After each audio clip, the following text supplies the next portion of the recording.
Hey guys, what's up? Hey, this is George, Survive and Thrive TV. We're here with Mike and Ed, the owners of SurviveToday.com, the number 2, and they've also written Urban Survival Guide. Now, you guys, we're talking today about hardening your house, personal safety, security.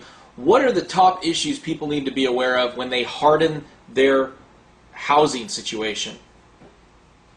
Well, George, we want to make sure that, number one, people don't look at our house and say that would be an easy house to rob.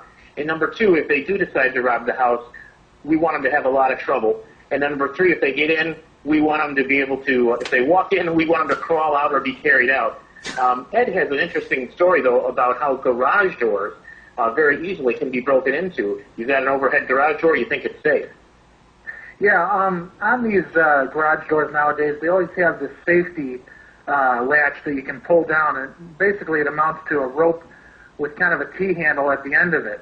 And when you pull down on that, if you lose the power in your home, this is designed so that it'll disengage the latch, and then you could just pull up the garage door. But what's happening now, more and more, people are using a coat hanger to reach through. They kind of push the top of the garage door in a little bit, and they get a coat hanger, and then they snag that T-handle, they pull the latch down, and then they pop your door open. Then what they do is they back in the van into your garage when you're not home, close the door back down, then they have an hour easy to load up the van with all your belongings. So I would encourage people to remove that handle. You could leave the rope on there, but remove that T-handle because it's just hurting you. Wow, amazing. And I've seen that here in Southern California. Maybe they're not as smart as what you guys are saying, but I've definitely noticed them being able to enter a house by bending up the aluminum garage doors. It seems to be pretty easy for homeless people to break in through the garage door, and it doesn't cause any noise, and they can do it at nighttime. Yeah, the other thing, and they've got all day long while you're at work to think up ways to break in. So they kind of have the advantage, so we got to be smarter than them. So let's talk about the other topics you guys want to talk with hardening your house. Let's start at the beginning. Well, if your neighborhood goes to pot, I mean, if it's full-scale rioting, it would be nice to have plywood to board up your windows, but as a practical matter, you know, you're not going to have time to do that, and hopefully it never comes to that. So what's short of that? Well, first of all, your front door. You need a long throw deadbolt and one of those door jams.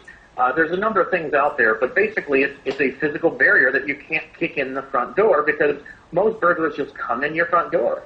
And if you have a rod that goes up underneath your doorknob and the other end of it is on the ground, the harder they push, the harder it won't yield, and your front door is safe. The other thing is the windows. You know, burglar bars are nice as far as security goes, but they cost a lot of money. And what you can do is if things really go to pot, you can just get a board, and you nail about 24 nails through that board so they're all sticking up. You then take that board and you screw it down to the outside of your windowsills. Because like in Mexico or Guatemala, in these third world countries where they have a wall around their house, and in the top of the concrete they put, you know, beer bottles and break them off. So someone wanting to come in has got to go over broken glass. You can do the same thing with your house really quickly with the nail strip like that.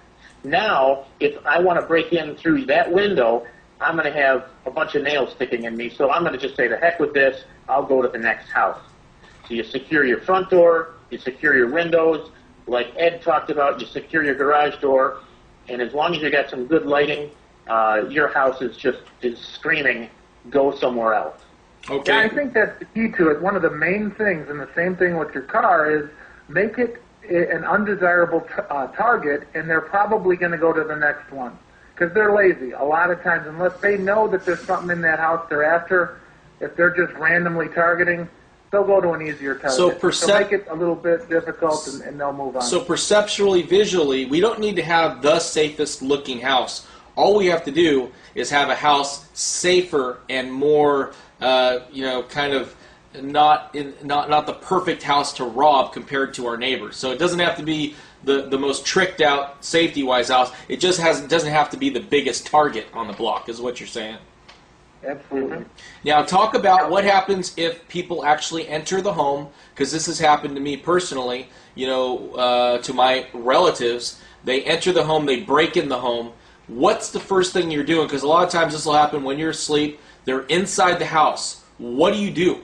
At that point, they're stealing your computer, they're breaking into your garage, they're going to take your car, and they're not really attacking you, they're just stealing your stuff. What do you do in that situation? Well, let me say something to that, and right off the top of the bat. Mike, you'll probably have some ideas about this, but one of the things you want to do is consult a lawyer beforehand, because every state's different, and pretty much the rule of thumb is if you feel that your life is threatened, you can normally use deadly force.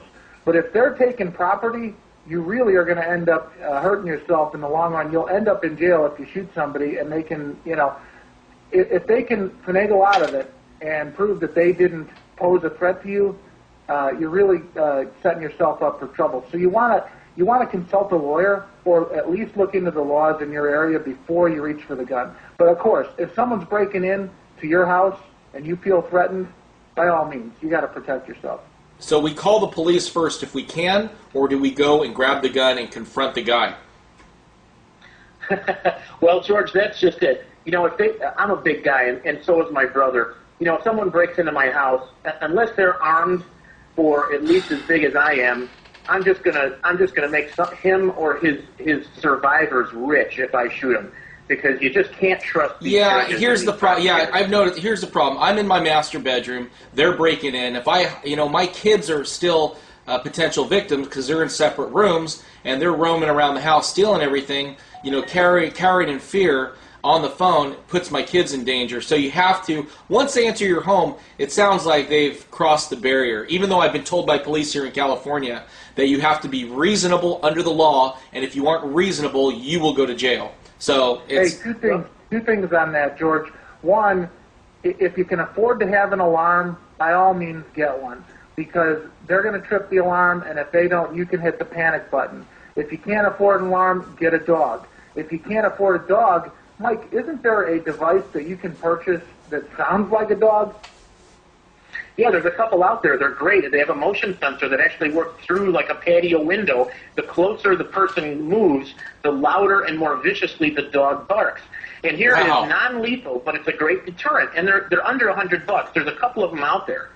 And that's great. The other thing is go to Radio Shack if you can't afford a real alarm that's hardwired to the cops. Get a little motion detector. It's the size of a pack of cigarettes. It lets out a big, piercing squeal. And what that does is it might not scare the burglar away, but it's going to wake you up. And now that you're up, you've got the option. And you can say, hey, my kids, I don't know where my kids are. They could be hurting my kids. I'm getting my gun. Or, if you want to be really creative and you don't have a gun, a can of wasp spray. It sprays a great stream 20 feet long, or at least 12 feet long. You get them in the face with wasp spray, and the only thing you're going to have to do is answer the Environmental Protection Agency because you used it other than for its intended use. Hey, I'll tell you one thing. You'll probably have a million different opinions on this topic. I'm sure the comments will be full on this topic because everyone's got an opinion.